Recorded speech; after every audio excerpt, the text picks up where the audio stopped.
gostaria inicialmente de me apresentar. Meu nome é Isabel Gervitz, eu sou psicóloga.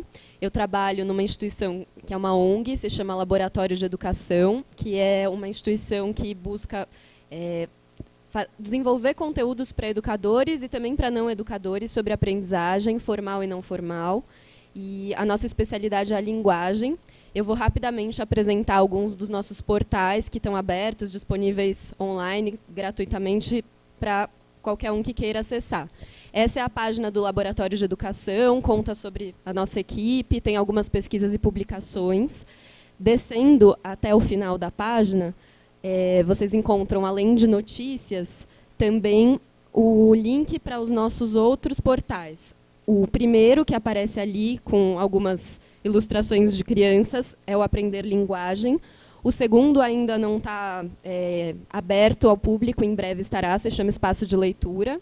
E o terceiro é o Toda Criança Pode Aprender. O Aprender Linguagem é esse portal que conta como as crianças de 0 a 5 anos desenvolvem a linguagem verbal. E clicando em cada uma dessas crianças, vocês encontram basicamente o processo e como o adulto pode influenciar. O site, como vocês podem ver, é aprenderlinguagem.org.br. E o outro projeto que eu gostaria de falar, que é o outro projeto que já está disponível para o público, é o Toda Criança Pode Aprender. Ele é um blog, ele é feito de forma colaborativa pelas pessoas do laboratório, que são pedagogas, cientistas sociais, psicólogas. E, enfim, a gente faz vários posts sobre diversos temas relacionados à infância. Agora eu vou chamar as convidadas da roda de hoje, por favor, Magda, Cíntia também, e Tatiana, por favor.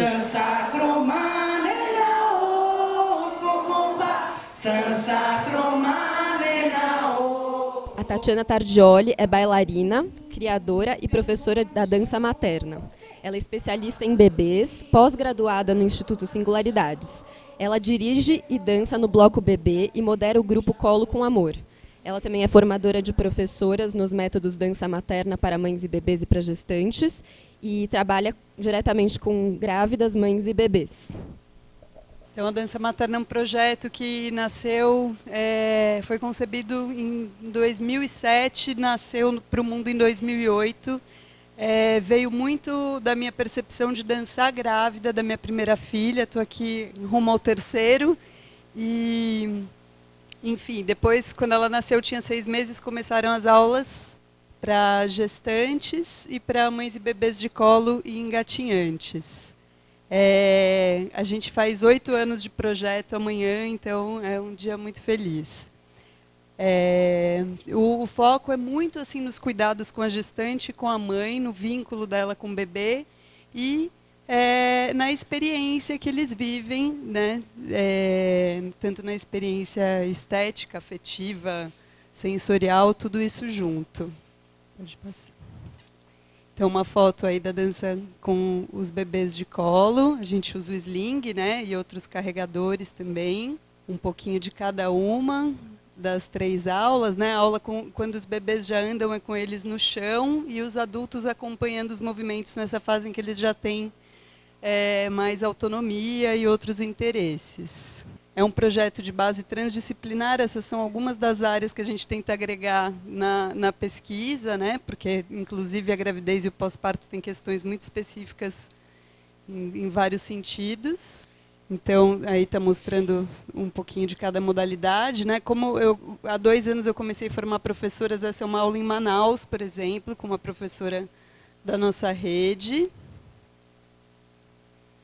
A aula com os bebês andantes já traz um pouco da expressão, né, deles, né, que estão nessa transição aí de bebês para crianças. Então, a gente tenta integrar ações que sejam propositivas, mas também dá tempo para os bebês se interessarem pelas coisas por eles mesmos e buscarem da maneira como eles quiserem cada material, cada momento.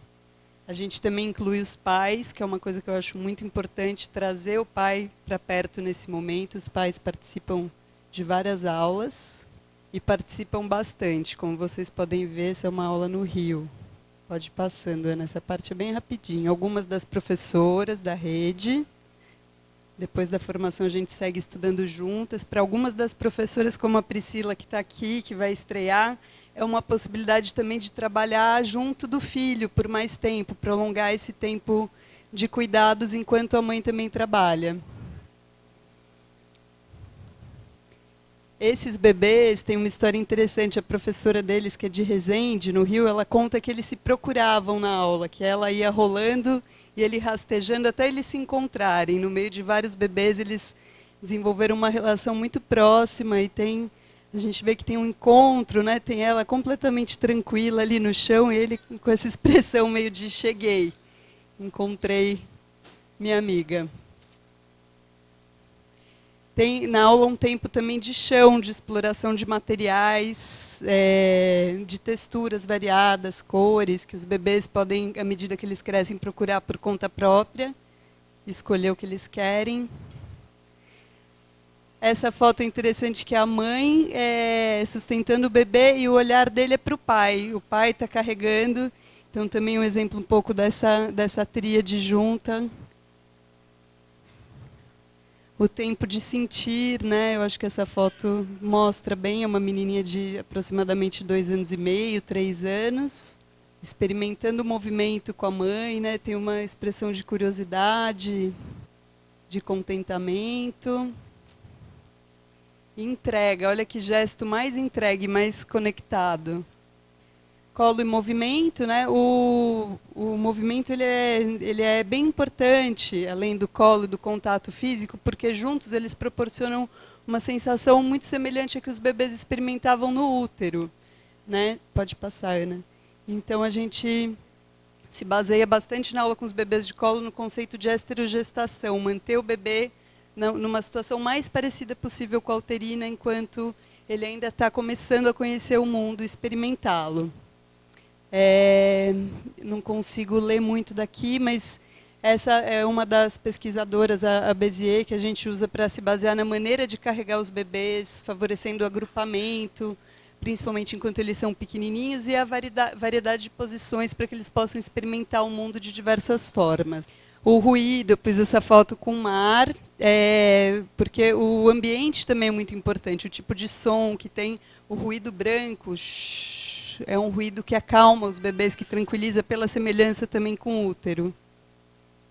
Aí mais uma fala também, agora do André Trindade, trazendo a importância do agrupamento, de como o bebê, quando está numa situação confortável, se organiza todo na direção do centro do corpo, em todas as direções.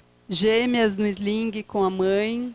É possível também dançar e carregar mais de um bebê. Olha a tranquilidade, que situação mais uterina para as duas que saíram juntas, né, também da barriga. Organização corporal, então mostrando agora na prática esse agrupamento do bebê pequenininho, como isso é uma posição de conforto, é uma posição de bem-estar, né? Uma expressão do bebê no desconforto é quando ele se joga inteiro para trás, né? Um bebê que está com dor, que está irritado, ele se estica inteiro, se joga. Quando ele está confortável, ele se organiza nessa conexão com a frente. Aí já um bebê maiorzinho, consegue pegar o próprio pé, mas voltando para essa posição também de conforto. O movimento acalma os bebês, é muito comum no dia das aulas que as mães contam que eles dormiram melhor. Então, além da dança materna, pode ir, Ana. É bem rapidinho. Tem o Colo com Amor, que eu convido quem se interessar, é o nosso grupo no Facebook, é só pedir para entrar. A gente orienta as mães, tira dúvidas, fala um pouco também do contexto cultural do colo. Então ele é bem legal para mães de bebês, principalmente de 0 a 1, 2 anos. Isso, né? Além da dança, tem alguns eventos em São Paulo que ajudam as mães, como as Eslingadas, com a Rosângela Alves, que faz encontros gratuitos para ensinar as mães a usarem os carregadores. E esse é o Bloco Bebê, que é um trabalho cênico, né? Ele veio muito da necessidade de criar um espaço cultural interessante para os pais poderem aproveitar. Primeiro o carnaval, isso foi se expandindo para outras festas. Com os bebês, com uma sonoridade interessante, animada, mas um pouco mais suave para os bebês também aproveitarem a festa. Mais uma citação sobre a importância, né, do bem-estar e do quanto a vida futura depende das experiências do bebê pequenininho. É importante também propiciar esse olhar de um para o outro e dos dois para o bebê.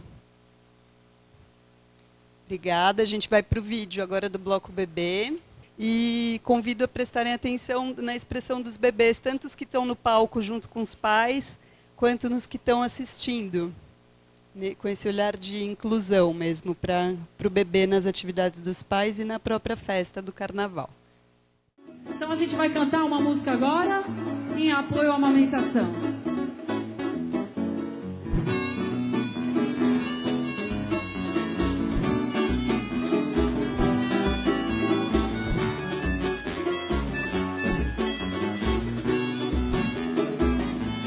Fraco ele não é, pouco também não.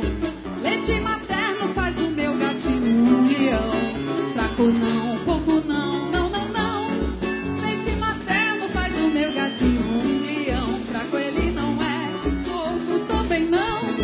Leite materno faz do meu gatinho um leão. Fraco não, pouco não, não, não, não. Leite materno faz do meu gatinho um leão. Tem gente que diz que não vai dar certo, que a mamadeira e a chupeta vão ter que aparecer. Só que não, só que não, só que não. Leite materno faz do meu gatinho um leão. Fraco ele não é, pouco também não. Leite materno faz do meu gatinho um leão. Fraco não, pouco não, não, não, não. Leite materno faz do meu gatinho um leão. Fraco ele não é, pouco também não. Leite materno faz do meu gatinho um leão. Fraco não, pouco não, não, não, não. Leite materno faz do meu gatinho um leão. Precisa dar suco, a fruta e um pãozinho. Não tem 6 meses, vai ficar muito fraquinho. Só que não, não, não, não. Leite materno faz do meu gatinho um leão. Fraco ele não é, pouco também não. Leite materno faz do meu gatinho um leão. Fraco não, pouco não, não, não, não. Leite materno faz do meu gatinho um leão. Fraco ele não é, pouco também não. Leite materno faz do meu gatinho um leão. Fraco não, pouco não, não, não, não. Leite materno faz do meu gatinho um leão. Leite materno faz do meu gatinho um leão. Leite materno faz do meu gatinho um leão. Quero ver um monte de leão aí.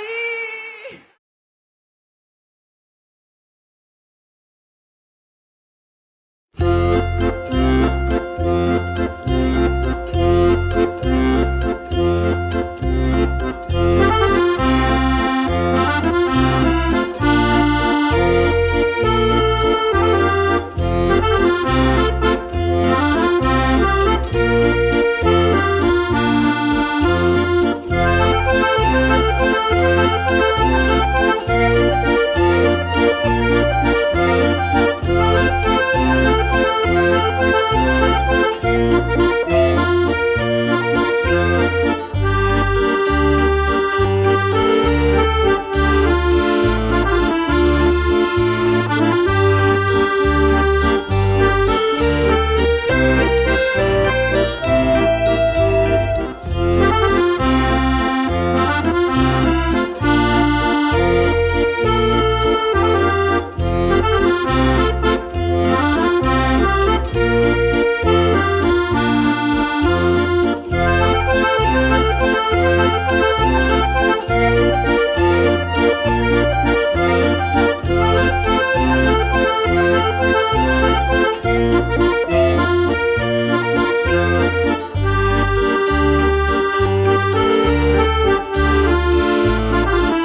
A Cíntia Arruda é atriz no grupo Pombas Urbanas. Ela ministra aula de teatro para crianças no Centro Cultural Arte em Construção, no bairro Cidade Tiradentes. Ela atuou como arte educadora de teatro para crianças no projeto Canto das Letras, que é ganhador do prêmio Unicef.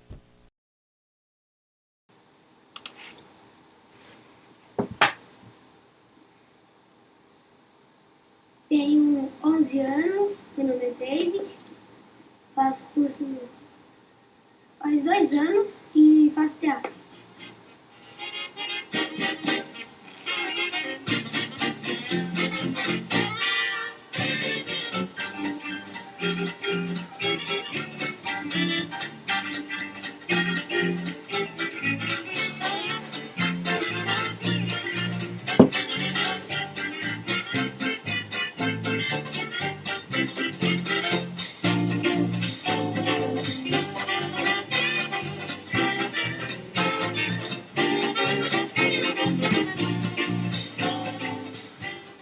Meu nome é Tawane, eu tenho 11 anos, faço circo, teatro e estou no galpão há 5 anos.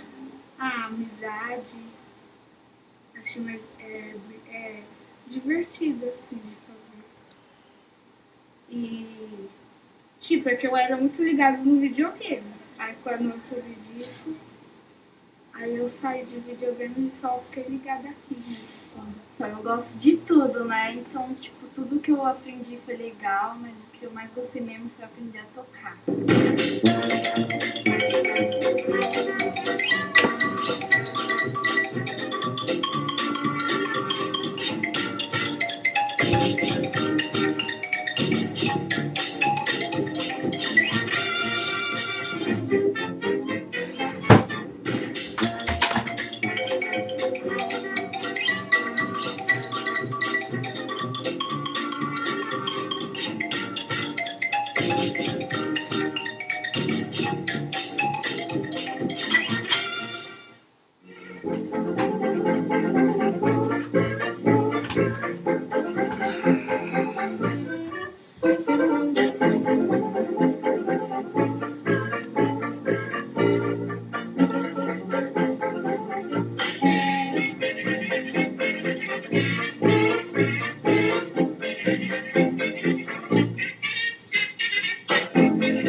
Para situar todo mundo, né, o Pombas é um grupo de 26 anos de experiência, que está há 12 anos em Cidade Tiradentes. A gente ocupa o espaço de um antigo supermercado que ficou abandonado no bairro, né? E quando o Pombas chegou, lá em 2004, ele começou um processo de revitalização física desse espaço que estava em ruínas e também um processo de formação artística, inicialmente para jovens. Eu sou uma dessas jovens que foi formada dentro desse processo ao longo desses 12 anos. Né? Eu cheguei lá com 13 anos, estou com 23. Então, tipo, e isso é muito comum dentro do Pombas, né? Que os jovens acabem também se integrando à gestão do espaço e se tornando educadores. Hoje eu sou parte do grupo Pombas Urbanas mesmo. E, enfim, a ideia era inicialmente fazer uma formação para jovens. Só que quando eles abriram o galpão, vieram crianças de todos os lados, gente. E aí, né? Tipo, tem um processo para jovem, um pensamento, um projeto, e de repente mudou tudo. A gente falou, bom, se é essa demanda que a comunidade tem, vamos lá, né? E a gente começou, então, as aulas de circo e de teatro, que é o nosso trabalho, né? Começou a fazer isso adaptado, pensando para a criança. Né? E aí a gente foi se dando conta de que isso tinha uma transversalidade muito grande, com vários eixos importantes para o bairro, né? Que não eram só ali as 2 horas de aula, 2 vezes por semana, né, e pronto, mas que aquilo dialogava com a educação, que aquilo dialogava com a família, dialogava com saúde. Então, a gente era atravessado por milhares de coisas, assim, né, nesse sentido. E aí foram surgindo projetos paralelos e complementares a essa formação com as crianças. Um deles foi o Canto das Letras, que é um projeto de incentivo à leitura para crianças. Então, assim, a partir das aulas de teatro e de circo, a gente percebia, por exemplo, que a criança aprendia a andar de monociclo em um dia, mas que ela tinha 12 anos e não conseguia escrever monociclo. Aí você falava, tá, o que a gente vai fazer com isso, né? Então a gente começou um processo com o acompanhamento de pedagogos, de psicólogos, de assistente social, fazendo a formação em teatro, mas também trazendo para dentro dessas aulas o incentivo à leitura, trazendo a teatralização de histórias com eles, né? Então, tipo, a gente foi fazendo realmente e foi tendo resultados, assim, né? A gente fazia um acompanhamento dentro da escola e via que, tipo, isso realmente surtia um efeito, né? Quando você tirava o livro desse campo, né, apenas da leitura e trazia ele para um lugar da imagem, da imaginação, da criatividade, que a criança passava a ter uma outra relação de interesse, né? E isso foi super forte para a gente, assim. Nesse projeto também tinha uma ação de teatralização nossa. Então, os educadores faziam a teatralização das histórias e levavam para escolas e para bibliotecas da comunidade e depois para outros lugares da cidade, né? E esse foi o projeto que foi ganhador do Prêmio Itaú Unicef em 2009, né? E aí, tipo, falando dessa relação de transversalidade, a gente foi percebendo que era necessário mais do que trabalhar só com a criança, né? Então, hoje a gente tem um trabalho que está sendo bem interessante, a gente está bem feliz com ele, que é a parceria com a Diretoria Regional de Ensino. Então, a gente iniciou, faz pouco tempo, uma formação para educadores em teatro, né? Então, vem cerca de 60, 80 professores da rede pública de ensino fazer a formação em teatro dentro do Centro Cultural, né? Então, a gente conseguiu hoje trabalhar com essas duas pontas, né? Com a criança que fala, estou há 5 anos fazendo teatro, mas também com o educador, né? Porque, tipo, não é de forma nenhuma uma coisa excludente da outra, mas elas são completamente complementares, né? Então, isso foi um pouco das transversalidades ali que eu queria fazer esse adendo, né? Falando mais diretamente do processo de formação com as crianças. A gente trabalha especificamente, né, essa turminha aí, tem de 7 a 11 anos, né? A gente trabalha em média com turmas de 25 a 30 crianças. Tem as turmas de teatro e de circo, né, que são duas áreas que a gente trabalha bastante no Pombas. Dentro dos nossos planejamentos, do nosso pensamento com as crianças, o que a gente dialoga muito é que, diferente do que é com o jovem, o resultado ele não é, o objetivo ele não é um resultado cênico, necessariamente. Ele acaba acontecendo por consequência do processo.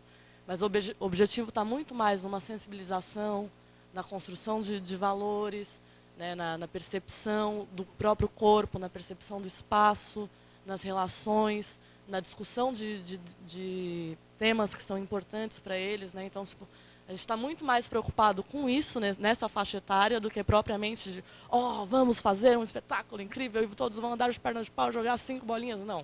Isso acaba acontecendo, né? Como muitos de nós estamos lá desde os 12, 13, né? E, tipo, isso é uma consequência, mas não é o objetivo nesse momento, né? A gente entende que a gente precisa trabalhar com uma liberdade e tal, e que a gente estimule, na verdade, muito mais a construção de valores, né?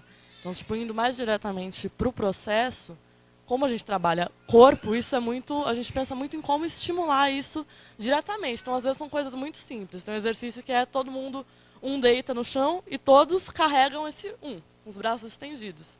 Isso, por si só, é uma relação de confiança, é uma relação de percepção corporal, é uma relação de coletividade. Então, às vezes, esse exercício traz um debate enorme entre eles, de respeito, de colaboração, de coletividade, muito mais do que a gente chegar com uma cartilha e dizer, olha, agora nós vamos falar do respeito, porque, né, então, tipo, como a gente transforma, né, traz esse lugar da experiência, né, física, como o corpo traz esse conhecimento.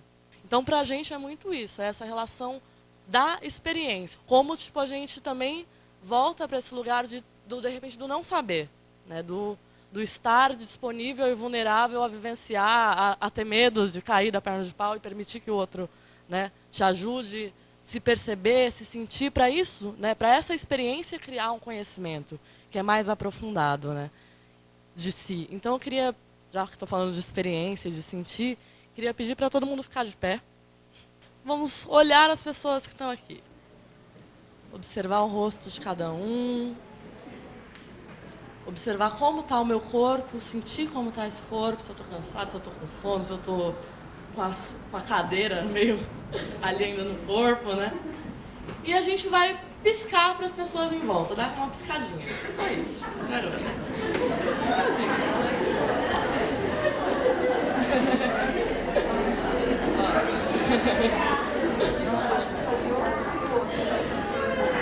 E agora, aproveitar que isso já está acontecendo, a gente vai sorrir para as pessoas em volta. Aproveitar que já tem esse ímpeto. Legal. Vamos soltar o corpo. Chacoalha o corpo. Preguiça. Mexe.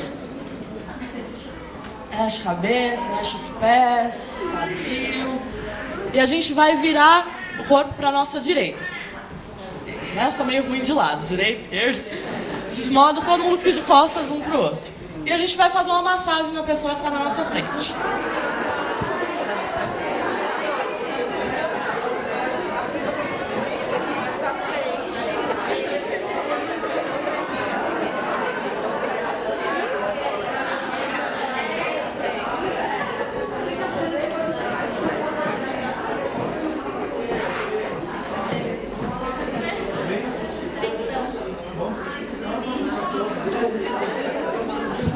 Virou de lado, trocou o lado.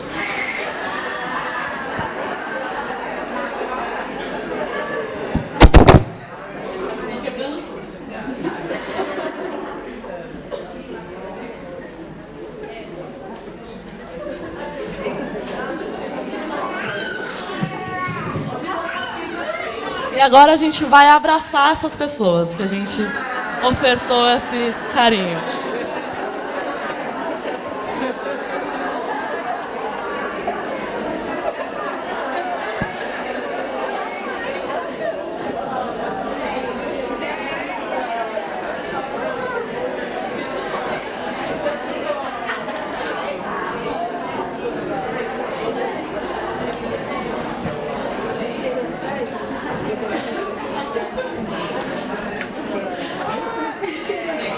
Era um pouco disso que eu queria fazer, que a gente pudesse, mais do que ficar aqui falando, experienciar isso, né? Poder se sentir, se ver, se tocar, dar risada.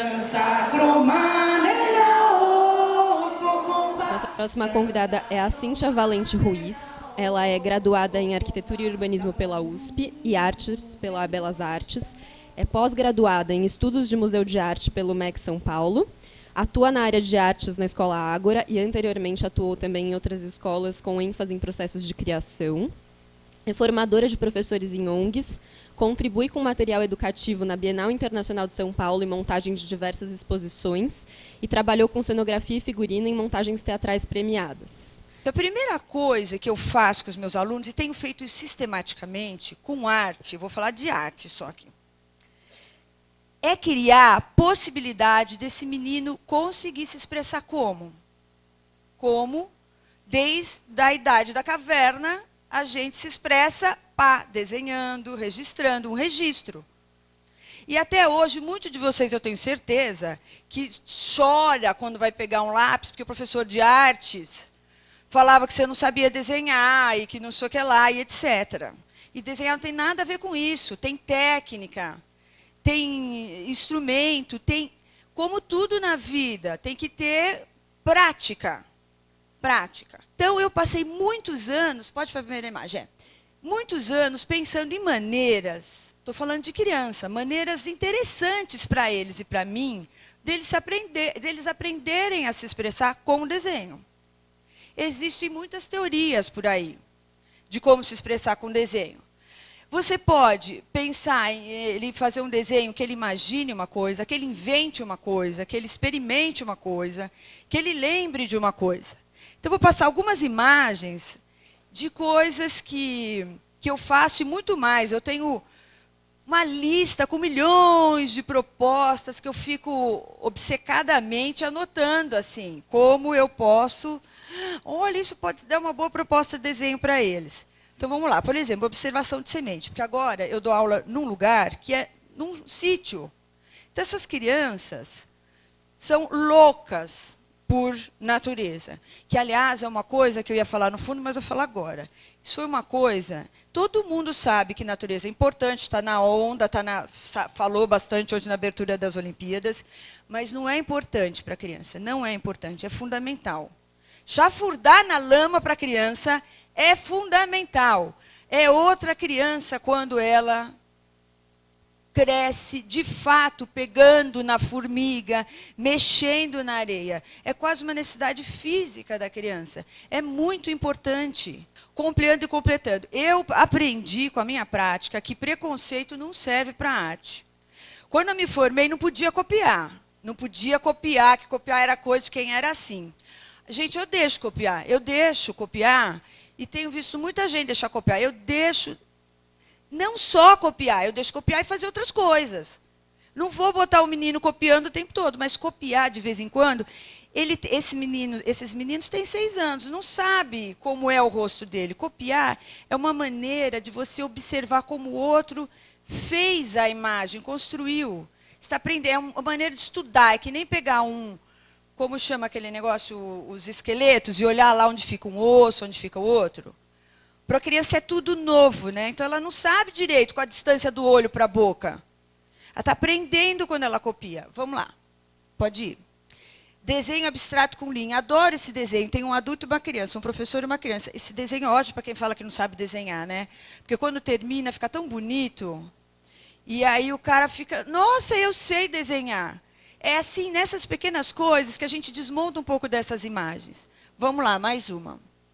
Inventando uma camiseta. Essa, por exemplo, foi na época de uma Copa, que tinha que inventar uma camiseta para uma Copa. Está todo mundo envolvido com a Copa. Aí eu vou falar para o cara estudar, sei lá, Picasso, é o máximo, eu sei. Mas, pô, é legal trazer um tema que eles estão super interessados, né? Então, essa é em cima disso. Vamos lá. Isso aqui é uma maneira quase de treinar a coordenação motora. As crianças adoram isso. Ai, como se faz uma letra. Pequenos recursos assim que eu vou usando. Tudo propostas de desenho que eu faço sempre no começo da aula. Sistematicamente. Até que uma hora ele começa a achar que o desenho dele não é mais feio. Ele aprende a olhar do outro, o outro aprende a olhar dele. Vamos lá, mais. Observando uma obra original. Saí da sala, fui lá. Na outra sala, tinha lá uma gravura de não sei quem. Estão vendo uma obra original. Faço toda aquela mise-en-scène, aquela conversa, né? Mais. Insetos. A gente colecionou insetos. Cada um ia lá em casa, recolhia um inseto morto. E aí a gente montou um museuzinho. E aí a gente desenhava os insetos. E com lupa. Esse é um besourão, né? Nem precisava da lupa, mas eles adoram olhar os detalhes. Faltam 5. Vamos lá. Mais. Desenho do corpo com tatuagem. Sucesso, né, gente? Vamos lá. Esse é um desenho em dupla. Outras atividades, assim, um começa um desenho, corta e o outro termina, só que um não vê o do outro. Vocês perceberam? A tesoura cortou, aí para o outro eu dei só um pedacinho da tesoura aqui no canto. Aí ele completou um desenho sem saber o que era. E aí depois devolvi para o outro. Aí ele gosta ou não do que o cara fez, coisas assim. Vamos lá. Fazendo carvão, vamos lá, passa mais. Desenhando com tesoura, direto com a tesoura, sem desenhar no papel, para treinar também. Desenho indígena, porque chega daquele índio, né, pintadinho assim, não dá, é muito mais legal que isso. Vamos lá. Aqui é um ditado de desenho. O cara tem que ditar o que eu falo. Vamos desenhar uma borboleta, vamos desenhar... Esse é desenho na areia. Uma baciazinha, areia e desenhando com o dedo. Vamos lá. Aprendendo a enxergar o próprio desenho. Às vezes eu paro, a gente olha para o próprio desenho. Vamos lá. Aqui eles olhando uma exposição que a gente montou, com desenhos deles, e desenhando o desenho. Vamos lá. Outra maneira de observar, com pergunta para eles responderem, com coisas simples, né? Tipo, qual objeto mais claro, qual mais escuro? Vamos lá. Aqui também, outra apreciação. Eu penso assim, eu preciso explorar o campo bidimensional, como eu vou fazer isso com a pintura, e o campo tridimensional, que é com a escultura, com a construção ou com a modelagem. Então, vamos para a pintura. Porque pintura é o horror das professoras, faz uma sujeira danada. Então, o que a gente faz? Eu faço uma temporada de pintura, eu já encaro a sujeira de uma vez. Já preparo a sala para a sujeira. Os alunos têm que cuidar do material. A gente começa e a gente lava todo o material. É da gente o material. Então, fica muito mais fácil. A aula tem 40 minutos, então são 30 para atividade e 10 para arrumar. Isso é tempo pedagógico dentro da sala de aula. Pintura, vários modelos. Pintura grande, coletiva. Vamos lá. Fazendo tinta nanquim, a gente pegou madeira, queimou, aí pôs água, fez um nanquim. Vamos lá, pintou com nanquim. Dissolvemos uma canetinha na anelina, a canetinha no álcool, fizemos uma pintura. Aqui fizemos tinta com giz, porque às vezes não tem recurso, não é? Pegamos giz, aí misturamos água, mistura cola e inventamos uma tinta. A criança é ótima nisso. Vamos lá. Tinta corporal, carvão, água e depois pintura no rosto. Vamos lá. Aqui guache. Vamos lá. Pintura ao ar livre, que é outra maneira legal de pintar, porque aí se sujar o chão tudo bem, né? Dá menos trabalho. Vamos lá. Com nanquim, papel colorido, diversificando, pode ir. Pintura, eu chamo isso de pintura, porque eu uso o papel como pintura. Ele corta o papel e pinta com o papel, grandes espaços. Vamos lá. Pintura com outro tipo de tinta. Vamos lá. Outro tipo de tinta também no isopor, aquela tinta que faz... Pode ser guache, pode ser outra, e tira a reprodução.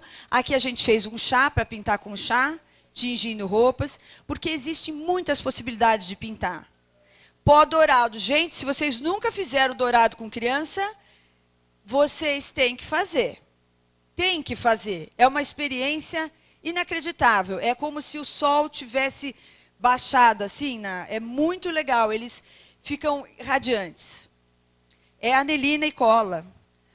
E água. Vamos lá. Modelagem. Modelagem eu não considero só argila, mas eu considero todas as massas que a gente produz. Posso fazer uma massinha. Eu posso fazer uma massa que a gente fez um papel machê, várias coisas. Eu ensino eles a trabalharem com argila de uma maneira correta, porque eu estudei muito tempo cerâmica. Então, ensino a fazer uma colinha com a própria argila, pode passar. Eu ensino a fazer instrumento quando não tem, esteca, que são instrumentos próprios. Tudo isso faz parte da aula. A gente faz impressão na argila com as plaquinhas, com resto de toalha, com nylon, com renda, vamos lá. Fazendo potinho, pode ir. Fazendo uma peça e depois cortando no meio para deixar oca, senão ela desmancha toda. Vamos. E os volumes tridimensionais, que eles adoram e que a gente precisa, nesse momento, acho que precisa dar um upgrade no... Também, eu preparo a bagunça na hora da construção. A criança não pode, tesoura pode sim. Se a gente tomar conta e organizar, eu boto um grupo trabalhando com uma coisa e outro grupo trabalhando com a marcenaria, por exemplo, e com a construção. Aí um mais calmo com uma coisa e o outro mais ali. E aí a gente vai criando as possibilidades, que eu acho que é um trabalho muito contemporâneo, acho que a gente tem esse dever com eles. Quando chega na Bienal, os caras, eu não aguento mais as pessoas perguntarem para mim, mas o que ele quis dizer com isso? Sei lá o que ele quis dizer com isso. Nem o cara sabe às vezes, gente. Eu sou artista, eu também faço. Às vezes o cara não sabe. É expressão. Então, é importante trazer esse mundo real. Quando eles se expressam, eles fazem essas coisas, misturando naturalmente. Quem fica com dúvida é a gente. É muito natural. Pode passar? Ó... E natural e com dificuldade. Aí entra o professor, né? Vai mediando, ensina a colar direito, ensina tudo devagarzinho também. Vamos lá. Passa mais. Passa mais. Brinquedos que eles usam. Estava na moda aquele negocinho de dedo assim. Como chama aquele skatezinho de dedo? Então, aí eles queriam fazer uma rampa. Então, vamos ver o que a gente tem de sucata. Aí fizemos uma rampa. E sorvete. Vamos trazendo. Isso é caprichando no acabamento, que a gente revestia todas as coisas com jornal, depois pintava para ficar legal. Vamos lá. Madeira, fazer. Isso é estudando um artista, o Krasberg, que a gente estava falando da importância da natureza e tal. Então, a gente saiu pela praça para catar umas madeiras e fazer o nosso protesto, como o Krasberg. Então, o Krasberg é aquele artista que fala da mata e tal. Então, é uma madeira, e aqui também, pode passar, fazendo um sofazinho com um restinho de madeira e tampando, martelando o dedo às vezes. Aqui é uma exposição bacana, que demorei um tempão, aí a gente conseguiu programar, e aí fez uma coisa legal. Uma exposição que eles se sentiram assim valorizados. Vamos lá. Outro tipo de construção, aqui era um jardim. Eles estavam criando um jardim dentro uma arte efêmera. Eles fizeram um jardim, passaram 2, 3 aulas, tinham que catar coisa no mato, na praça, faziam um jardim, e depois, legal, fotografia algumas, acabou a arte, acabou. Efêmera, como existe hoje. Acabou. Acabou meu tempo, gente. Acabou.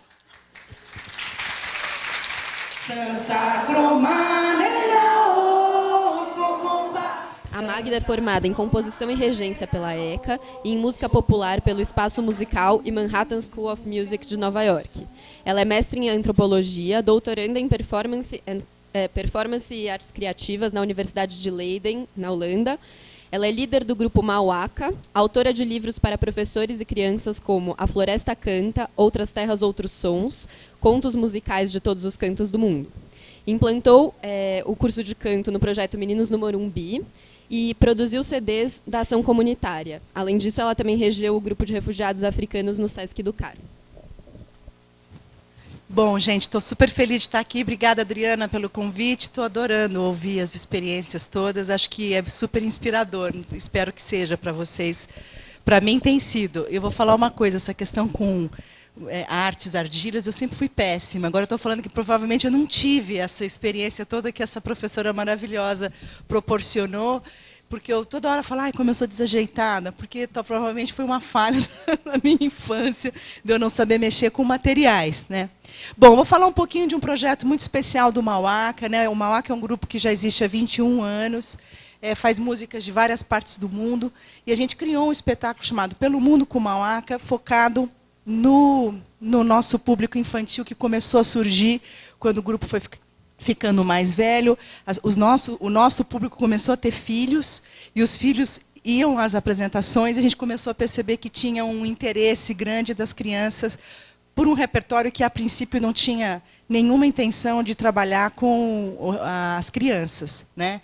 Então, vamos passando. Essa aqui é a entrada de uma viagem pelo mundo, enfim, é o que o nosso designer Adriano fez. Pode ir pulando.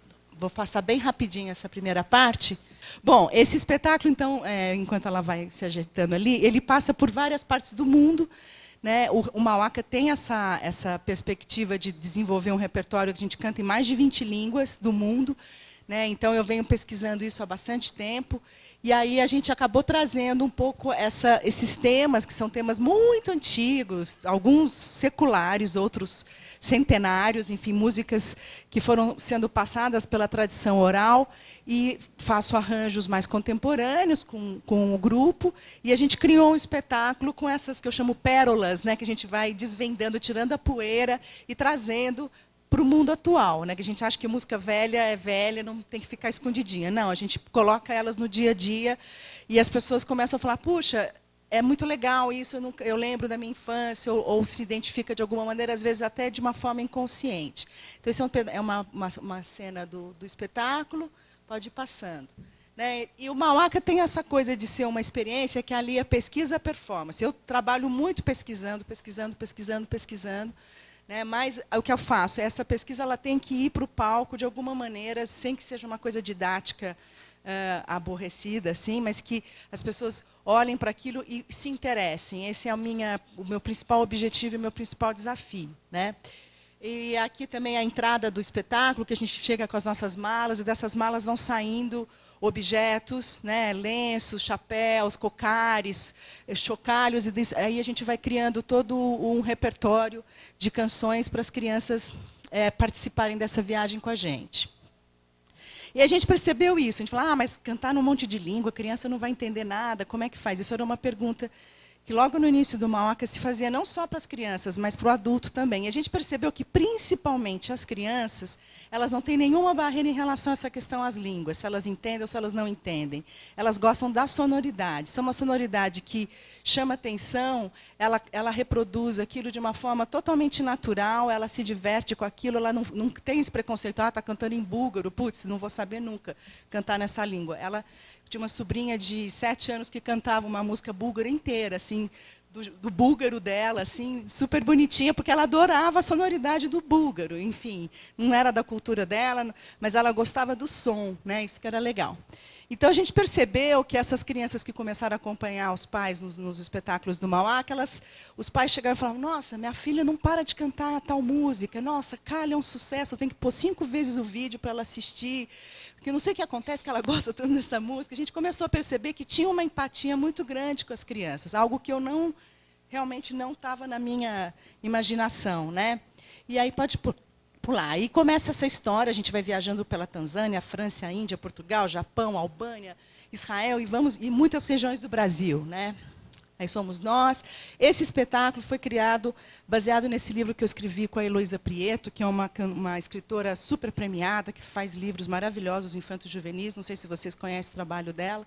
E ela também, quando tinha criança pequena ainda, ela ficava ouvindo as músicas do Mauaca. Quando ainda o Mauaca nem existia profissionalmente, ela ouvia e falava, um dia eu quero escrever um livro sobre as músicas do Mauaca. Passaram-se mais de 10 anos até que a gente conseguiu produzir esse projeto lindo, que eu levei a minha pesquisa para a Elo, e a Elo transformou em histórias dessas músicas que passam por todos os cantos do mundo, né? Então, isso foi a base do espetáculo. Bom, é isso que eu falei, a gente vai para a Amazônia, conhece um canto indígena lá dos Paiter Suruí, com quem eu trabalhei durante muito tempo no meu mestrado, passa por um canto medieval francês, e assim vai. E vai para o Japão, vai para a Tanzânia, conhece uma história do Deus Sol, e vamos viajando. E tem umas projeções bem legais, que são super lúdicas, tem várias cenas. A gente convidou um diretor de teatro chamado Vanderlei Piras, que é do Pia Frause, da Companhia da Tribo, ele fez a direção cênica. E aí eu queria mostrar um pedacinho do vídeo desse show para vocês. É um teaserzinho bem rápido.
Uma viagem pelos sons do planeta, uma viagem de luz, de cores, por músicas que nos levam a conhecer povos, outras culturas.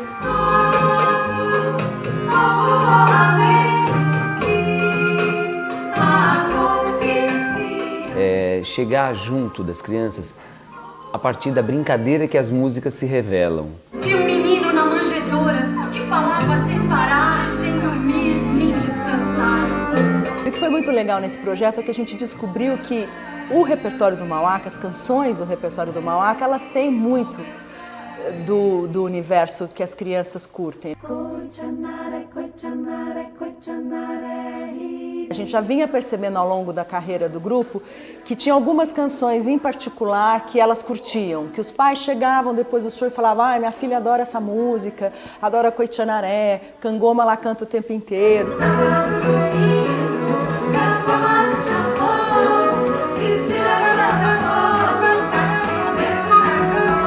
O que engloba a criança leva o adulto também. Era a casa do sol.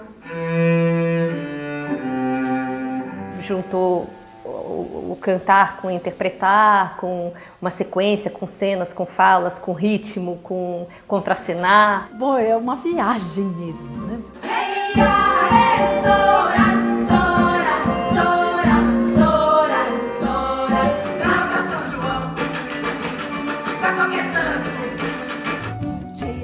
Cheia, cheia, cheia, chaga chanani. Cheia, cheia, cheia, cheia, cheia, chaga chanani. D'où viens-tu, berger? D'où viens-tu? D'où viens-tu, berger? D'où viens-tu? Nossa, mas que menina mais moça! Nós vamos viajar pelos sons do planeta. Qual pajé na floresta? Tem cedo pra tudo quanto é coisa. Tem cedo pra casar. O inferno é congelante. Eu não queria pôr tudo de arcos feitos de luz. Então vamos viajar pelo mundo. Enfim, a gente foi meio que pensando elementos e criando diálogos, cenas, historinhas que pudessem comentar essas canções. E todos muito agradecidos, sempre cantavam em homenagem ao sol. As músicas em si, ela já tem várias referências que eu acho que são coisas ancestrais, muito antigas, que estão no imaginário de todos nós, né? Independente da idade. Alumbre, alumbre, alumbre, alumbre. É divertido, emocionante mesmo. Relíquias do mundo para as crianças. Tem uma luz linda, tem cenário, tem bonecos, tem figurinos. É uma delícia, é um prazer para mim fazer. Eu acredito mesmo que o bom espetáculo para a criança ele também é um bom espetáculo para os pais. Minuciosamente cuidado. Pra gente foi uma delícia fazer isso. Essa sonoridade vai trazer uma lembrança que está lá dentro da humanidade, né? Abra os seus ouvidos e faça essa viagem com a gente. Então isso aqui o que é? Essa proposta multicultural, né, que eu apresento, que eu há anos venho insistindo, que eu acho que isso é uma coisa que foi colocada pela Unesco, está nos parâmetros curriculares, né, de se trabalhar o multiculturalismo, ou seja, isso é uma coisa que há muito tempo que eu ouço falar. E uma educadora musical da EMIA, que é a Escola Municipal de Iniciação Artística, me convidou para fazer um trabalho de transformar esse repertório para a sala de aula, né, que ela dá aula de artes e música na EMIA. Então, eu comecei a pensar sobre essa questão da educação musical multicultural, né? E aí, aqui eu trabalho um pouco a ideia das crianças, cada uma à sua maneira, são todas crianças, mas cada uma tem a sua maneira de se vestir, de se pintar, que eu acho lindo mostrar essa diversidade, né, que a gente tem. Pode pular. E aí eu acho que nesse momento, principalmente, que a gente percebe que é uma intolerância enorme, né, em relação ao ser diferente, as questões raciais, tudo, eu acho que é muito importante ainda pensar nessa questão multicultural, para você conhecer o outro e perceber que o outro pode ser diferente, mas não é só tem que ser respeitado, você tem que começar a se encantar pelo outro. Não é só, tenho que respeitar porque ele é diferente, que saco, entendeu? Não, falar, olha que bonito, ele tem uma cor diferente, ele usa uma roupa diferente, ele tem uma pintura diferente, ele canta numa língua diferente, e é bonito, e me encantar com o diferente, isso que eu acho que é muito importante. Aqui eu queria mostrar um dos vídeos só, que é o Juquinha cantando a música do Mauaca, para ver como o Mauaca repercutiu nesse... Não está entrando? Entrou no universo da criança naturalmente.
vocês verem como que ele se expressa. A gente canta forte, ele faz forte também. Ele faz o piano ali, né? Faz super suave quando a gente abaixa o volume. Enfim, você percebe como a criança responde de uma forma muito espontânea, muito natural, né? Realmente a mãe acho que apresenta Mauaca de uma forma bastante intensa, mas é interessante observar que é uma música numa língua totalmente estranha, de um povo indígena que provavelmente ele nunca ouviu falar, mas ele estava ali encantado com isso. Vamos correr aqui? Bom, essa questão do ser o outro, eu já falei, né, que como é que a gente tem que se dar conta de que o outro é diferente e também é legal, é interessante, né? E aí pensar nessa questão da solidariedade. Eu cito aqui o Edgar Morin, que todo mundo acho que já ouviu falar, né? Isso ele escreveu para a Unesco, que ele tem uma frase muito bonita, que eu acho que tem tudo a ver com o que a gente está falando aqui, que educar para compreender a matemática ou qualquer disciplina é uma coisa, educar para a compreensão humana é outra coisa. Aí se encontra justamente a missão espiritual da educação, ensinar a compreensão entre as pessoas como condição e garantia da solidariedade intelectual e moral da humanidade, né? Que é nesse sentido de você deixar a expressão dessas crianças brotarem, né? Não ficar matutando e só querendo enfiar um conhecimento à torta e à direita, deixar que isso se transpareça de uma forma natural. Bom, aqui eu vou mostrar uma criança só, eu tenho vários vídeos mostrando um pouco como as crianças se expressam, né, dentro da cultura, como a cultura se movimenta pela criança. Não precisa ficar o tempo inteiro ensinando formalmente, que ela aprende de uma forma muito natural. Vamos ver o que eu vou escolher aqui. Eu vou colocar um brasileiro e as crianças africanas aqui. O primeiro, vamos ver se vai funcionar. Ops, não foi. Está na pastinha. Eu vou colecionando, aliás, se vocês tiverem vídeos, pode me mandar. Eu estou colecionando vídeos de crianças de várias partes do mundo dançando ou cantando. Pode colocar esse do menino tocando tambor. É uma cena totalmente informal, né, do dia a dia. A mãe cantando e estimulando o filho a tocar, que eu acho uma graça esse menino. Toca macumbajão, toca macumbajão, toca macumbajão, toca macumbajão, toca macumbajão, toca macumbajão, toca macumbajão, toca macumbajão, toca macumbajão, toca macumbajão. Vou colocar um outro que é de um outro lugar. Que são essas crianças, o quarto, crianças dançam, eu não sei de que país da África, infelizmente. Yegobi.com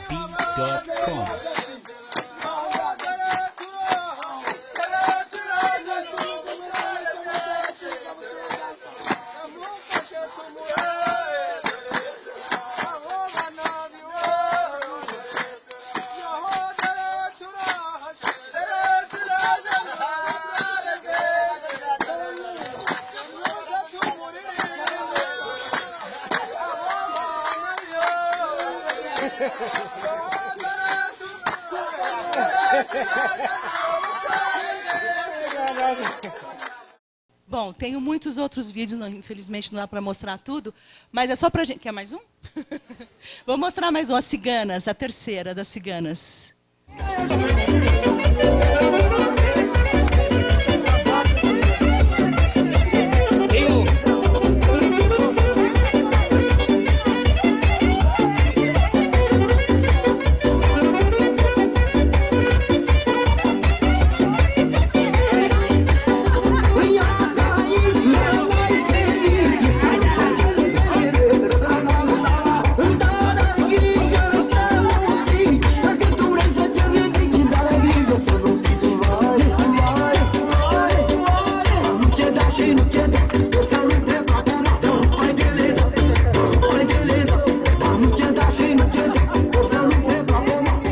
Então, isso é um recado que eu dou, assim, que esse repertório que as pessoas acham que é uma coisa super elitista, imagina, as minhas crianças não conseguem falar bem o português, como é que eu vou ensinar uma coisa em outra língua? Na realidade, é um equívoco, é um preconceito que nós mesmos temos em relação a conhecer o mundo. Quando a gente conhece o mundo, a gente respeita e a gente começa a criar crianças não não tolerantes, né? Intolerantes, porque eu acho que esse é um grande problema da humanidade. Então, se a gente cria já desde criança essa ideia de que o diferente é legal e que ele deve ser respeitado naturalmente, espontaneamente, a gente está criando melhores cidadãos. Então, esse é meu recadinho para vocês.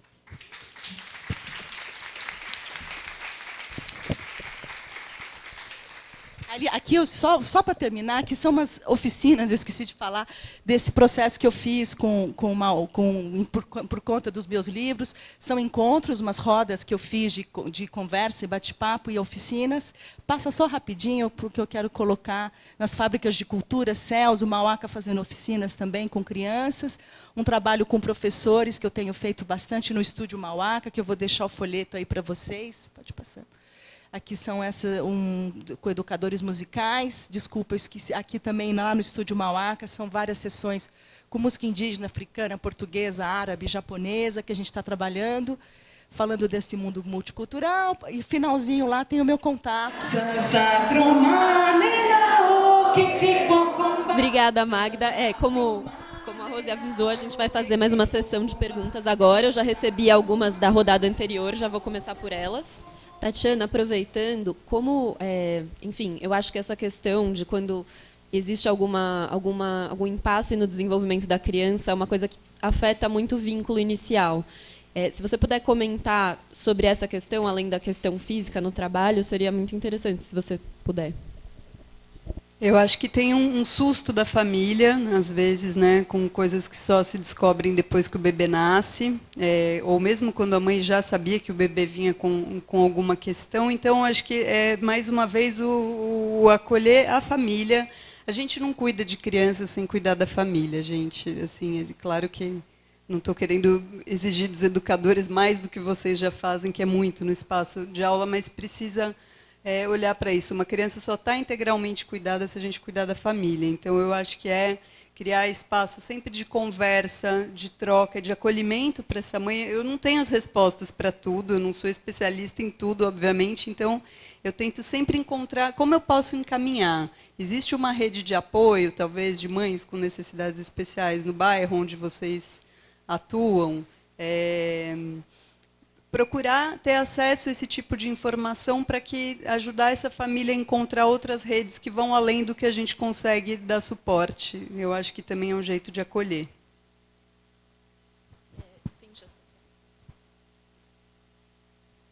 Bem, dentro da experiência do Pombas com crianças, acho que nunca aconteceu de vir uma criança com síndrome de Down para o curso, que já aconteceu em alguns momentos, e tem um caso mais específico.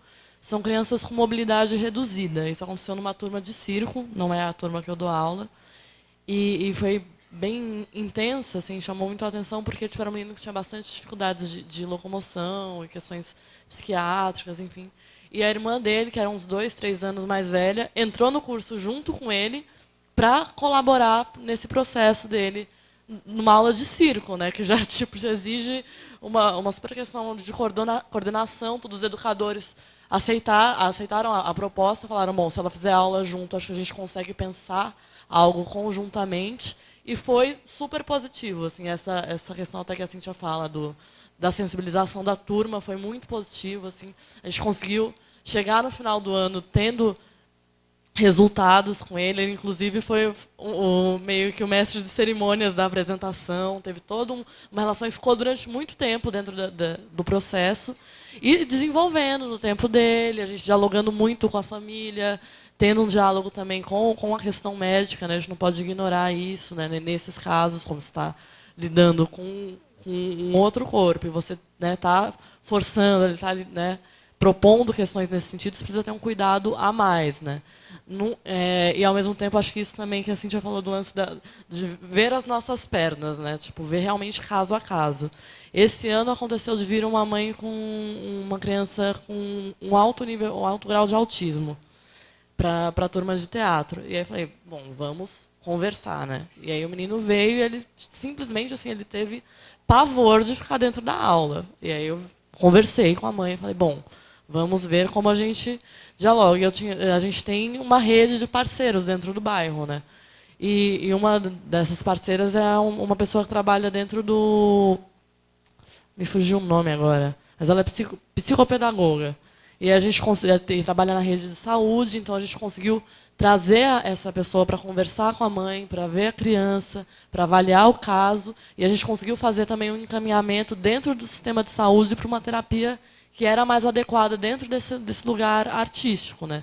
Então acho que muito isso também, às vezes a instituição ela consegue trabalhar com isso, e quando a gente sente que às vezes é uma alçada muito maior, como a gente também trava esses diálogos, né? Como a gente consegue dialogar com outros órgãos, promover facilitar, né? Acho que a nossa função social está aí também, né? Como a gente pode facilitar esses diálogos para contribuir para isso que a pessoa está buscando, né? Então, as nossas experiências nesse sentido foram essas. Posso completar uma coisa? Que esse assunto é tão angustiante para educador, né? Que se vê lá desesperado com as demandas políticas. Eu vou dizer uma coisa para vocês. Hoje em dia, depois eu tive muito aluno assim, em inclusão, e ainda tenho. E hoje em dia, depois que passou essa fase inicial do que eu vou fazer, eu acho mais fácil trabalhar com uma inclusão que você percebe, que você sabe o que é, do que aquelas que não são identificadas. Quando você entra numa sala e tem 30 pessoas, você fala, aquele é Down, dá um desespero, aquele autista dá um desespero, mas se você tiver carinho com você mesmo e conseguir olhar, respirar com atenção, você sabe que ele tem um limite claro. Então, você baixa a bola com você mesmo e você consegue mediar melhor essa relação. A mim preocupa quando tem uma coisa que você não tem nome. Quando tem, aí você não sabe nem para quem encaminhar. Você fala, puxa. E se você for mais a fundo, você vai ver que não ter nome significa que cada um é um. Então a gente volta naquela questão básica e essencial de novo. Porque educação é isso, você tem que olhar. Eu sei que tem superlotação nas salas, mas é esse o problema, né? Porque você tem que olhar um para cada um, porque cada um tem uma questão para ser resolvida. Quando você identifica, fica até mais fácil. A Rose do MIB gostaria de fazer uma consideração. Quando a gente pensou esse encontro, né, das linguagens,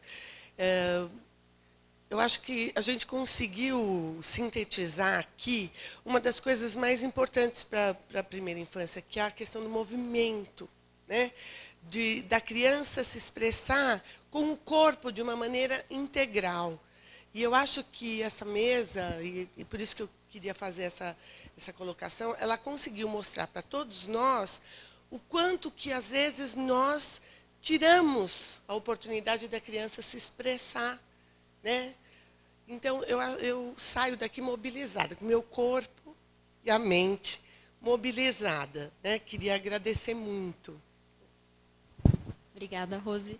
Olha, chegaram duas perguntas aqui que, infelizmente, a gente não vai ter tempo de responder, mas que elas podem ser respondidas através dos contatos das convidadas, e o meu também, que estão ali disponíveis. Eu vou só ler para que o público saiba do que se trata. Uma era, todos esses projetos são patrocinados por alguém específico? São todos independentes? Para assistir, participar, como fazemos? E o outro é, o Mauaca tem um site para procurar saber mais sobre ele? Qual?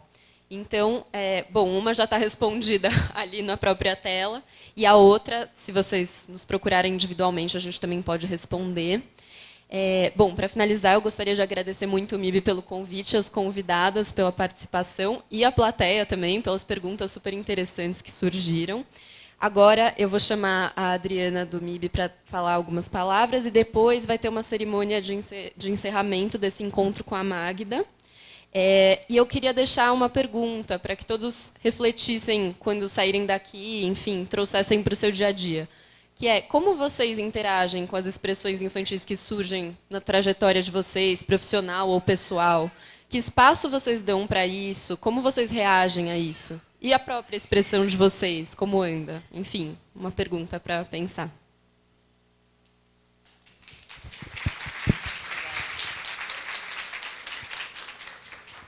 Bom, gente, só puxando um pouquinho os fios, quando a gente identificou esse tema, as expressões infantis, tem muito a ver com o que a gente vem defendendo há muitos anos, não somente nós, né? Que essas linguagens, essas expressões, o movimento, a música, o teatro, a brincadeira, todos os tipos de expressões plásticas, as artes, são linguagens naturais das crianças. As crianças já nascem, desde que nascem, elas estão se expressando, principalmente pelo não verbal. A gente se pauta muito, principalmente na escola, e aqui tem muito professor, pela palavra. E eu acho que ter aqui tanto professor, tantas pessoas atuando na escola, que é um lugar onde a gente muito mais olha para o aluno e muito menos para a criança, que a criança... as crianças que chegam na escola, que entram pela porta da escola, são muito além de alunos somente. E elas trazem, como foi muito colocado aqui, toda uma bagagem, um repertório de experiências, de vidas, de multiculturalidade, de expressões muito particulares. Cada uma tem uma facilidade maior, como todos nós. Cada um de nós tem uma facilidade que, de repente, lá atrás, eu acho que com esse movimento, esse debate, a questão é o que nós deixamos de fazer na nossa infância lá atrás, que a gente deixou de pintar, de desenhar, de cantar, de se movimentar, de tocar um instrumento, de brincar. Então, eu acho que o fato, independentemente se tem, e aqui não se trata se tem apoio, se tem financiamento, se trata-se de ter espaço, mas acho que, como muito bem foi colocado aqui, o espaço é a gente que abre. Se a gente não abre primeiro esse espaço dentro da gente, primeiro para recuperar, para resgatar qual é o nosso canal expressivo, a gente dificilmente vai conseguir abrir esse espaço com as nossas crianças, mas é fundamental. E acho que é uma urgência, e por isso a gente traz esse tema, uma urgência é uma emergência da gente criar esses espaços em que as crianças possam se expressar. Eu acho que o que a Magda, por exemplo, mostrou, aquele videozinho do menino, ressignificando aquela música que ele ouviu, é tão fundamental, a gente, e é como foi colocado pela Cíntia também. É só a gente ficar atento e a gente vai ouvir em cada uma das 20, 30, 40 crianças que estão todo dia com a gente, qual é o canal expressivo que eles têm mais prazer e com o qual eles se identificam mais. Para nós, do MIB, nós defendemos isso muito, há muito tempo, acho que a bandeira é vamos respeitar as crianças. E respeitar as crianças significa, educar as crianças significa não somente a gente levar a nossa bagagem, o que é estipulado pelos parâmetros curriculares, o que foi planejado no início do ano. Essa é uma parte do trabalho de educador, mas uma parte fundamental é dar espaço para que elas sejam quem elas são. E para a gente poder identificar quem elas são, é muito ficar atento com a escuta, com a observação e com o coração de poder acolher o que elas nos trazem. Acho que isso é fundamental, porque a infância passa voando, é muito rápido, né? Eu acho que aqui se falou também de um tema que será da nossa próxima roda, que é a questão da diversidade. É um tema que está no ar, é um tema que eu acho que todos os educadores têm consciência que quando a gente recebe 20 ou 30 crianças, cada uma é única, e a questão de incluir tem a ver com todos, não tem a ver somente com síndromes ou com limitações ou com dificuldades. Porque a gente tem que mudar um pouco o nosso ponto de vista e olhar para as habilidades e para as potências das crianças, né? Bem que o Loris Malaguti falava, né? As crianças têm 100 linguagens, mas nós acabamos matando 99. E o convite aqui é para acolhermos as 100, né? Ou muitas mais que elas tenham. Por conta dessa defesa que a gente tem de respeitar a criança, de ouvir a criança, de escutar a criança, nós temos dentro do MIB uma área que a gente faz escutas, processos de escuta de criança. Dentro do MIB há muitos atores e muitos movimentos que integram essa comunidade de aprendizagem, assim como vocês que já estão e que participam. E se juntou um grupo de profissionais de iniciativas com a ideia de fazer uma escuta em diferentes equipamentos e regiões da cidade de São Paulo para poder identificar o que as crianças querem para a cidade e poder levar essas produções a partir das expressões das crianças, que não somente são o que elas falam, mas tudo isso que foi colocado aqui, o que elas querem para a cidade e levar isso para o futuro prefeito de São Paulo, ou outros prefeitos de outras cidades. Estou contando isso porque nós vamos começar um processo que se chama Se Essa Rua Fosse Minha, escuta das crianças sobre o que elas querem para a sua cidade. Para participar desse processo, qualquer um pode participar. E eu vou contar um pouquinho como vai ser isso, porque o que se trata é de quem está convivendo com criança todo dia, na praça, na família, na escola, na ONG, na favela, no cortiço, no abrigo, no hospital, no pronto atendimento, onde tem criança, dá para a gente criar um espaço de escuta e ouvi-la. O que você quer para a tua cidade? Tua cidade, a gente fala teu território, teu bairro, seja lá onde ela mora. Nós vamos fazer dia 26 agora de agosto, sexta-feira. Nós vamos começar esse processo e nós vamos fazer aqui mesmo uma formação, uma orientação, um debate. Vai ter algumas palestras de algumas pessoas que já fazem essa escuta.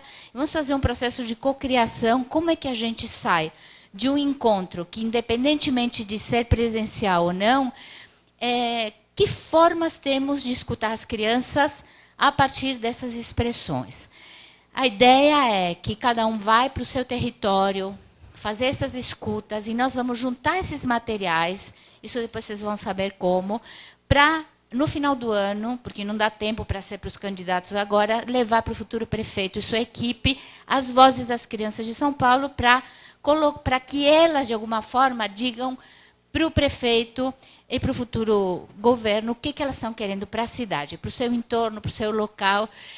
E as crianças falam, e as crianças estão dizendo, só que a gente tem que realmente potencializar esse movimento de escutá-las. De escutá-las quando cantam, quando brincam, quando se movimentam, quando pintam, quando modelam, etc. Quando realmente elas estão falando. Então, já está, esse evento, esse processo vai fazer parte da Virada Cultural, já está aqui no site, dia 26, na verdade, vocês têm que se inscrever, Virada Sustentável, desculpa.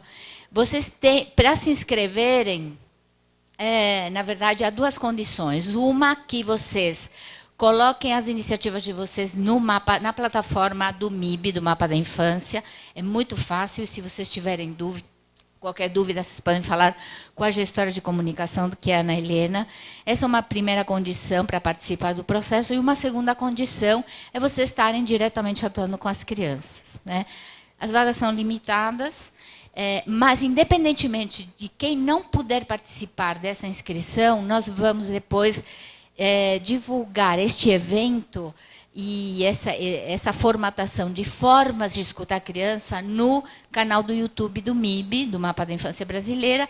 Então, a ideia é que, até o final do ano, a gente junte essas vozes das crianças e possamos levar esse grande documento que realmente, acho que a criança não vota, a criança muitas vezes não tem espaço, mas vamos nós, para os territórios delas, ouvi-las nas suas formas mais espontâneas de expressão. Esse é o convite. Depois, outras dúvidas, a gente pode tirar com vocês após o evento aqui.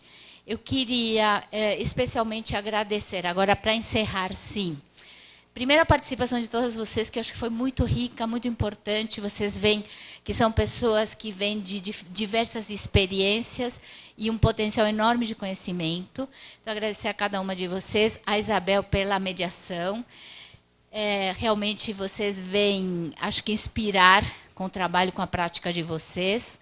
Eu queria agradecer a Uma Paz, novamente, por nos acolher aqui, a Marli, a Tânia, a Rose e toda a equipe que está da comunicação, que está filmando, fotografando. Depois, este evento também vai estar no canal do YouTube. Eu quero agradecer a minha equipe do MIB, a Ana Helena, a Rosilene, a Lindalva, a Lísian, a Karina, a Bianca.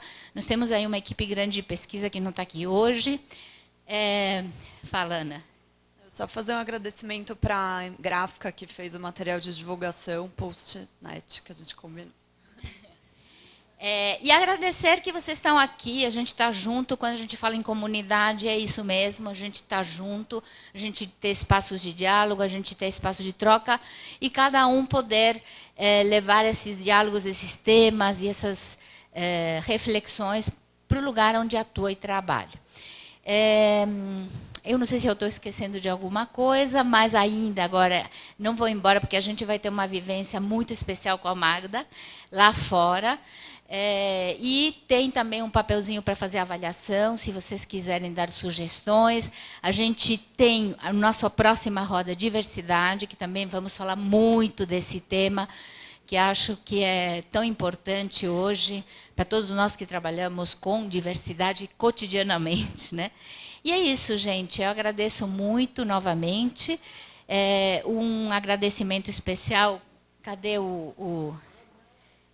aqui está chegando, uma lembrança para as participantes da roda. Primeiro aqui um material do MIB. E eu peço uma salva de palmas, então, para as participantes. A boneca Baiomi, ela tem uma história muito bonita, que nos leva para a nossa era da escravidão. Quando as pessoas eram capturadas lá na África para servirem de escravos em vários outros países, não só aqui no Brasil. Essa pequena boneca, a Baiomi, tá? A Baiomi é uma palavra que vem do Yorubá.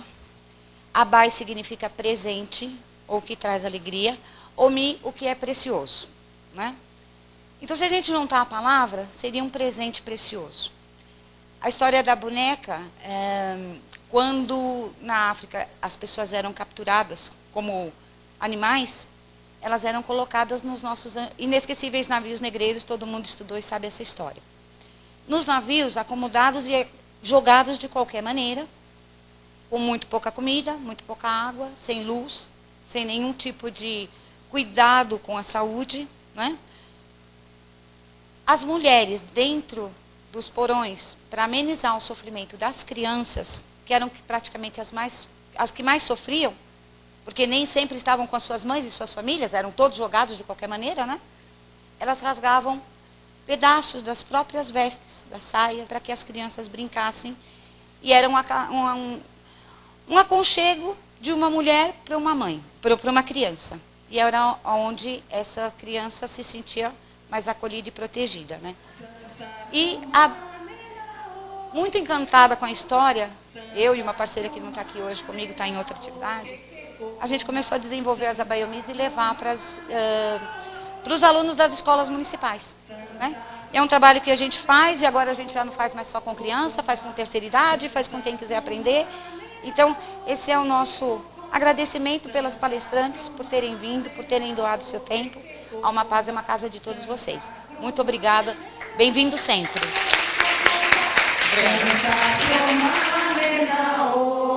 Cocomba tava dormindo, Cangoma me chamou. Vocês? Tava dormindo, Cangoma me chamou. Disse levanta povo, o cativeiro já acabou.